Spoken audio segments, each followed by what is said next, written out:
मनोज जरांगे पाटील यांनी केलेल्या मागण्या मान्य केल्यानंतर पुण्यामध्ये मराठा बांधवांकडून जल्लोष करण्यात आला। फटाके फोडून आणि पेढे वाटून मराठा बांधवांनी आनंद व्यक्त केला आणि याचाच आढावा घेतलाय बालाजी पोद्दार यांनी। बघूया। 4 दिवसाचं आंदोलन जे आहे ते मनोज जरांगे यांनी आता JR काढल्यानंतर मागे घेण्याचा निर्णय घेतलाय। या आंदोलनाला यश आल्याची भावना मराठा कार्यकर्त्यांमध्ये आहे। आपल्यासोबत पुण्यातले सगळे मराठा कार्यकर्ते आहेत।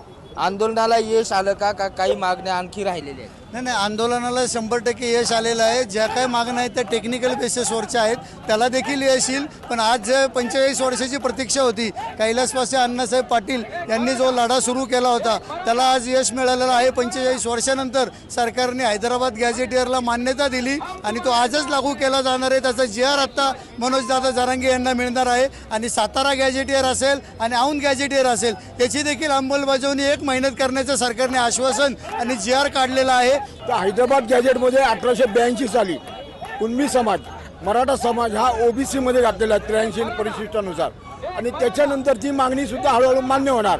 पण 45 वर्ष दीर्घकालीन लढा होता। या लढ्याला आज या ठिकाणी यश मिळालेलं आहे।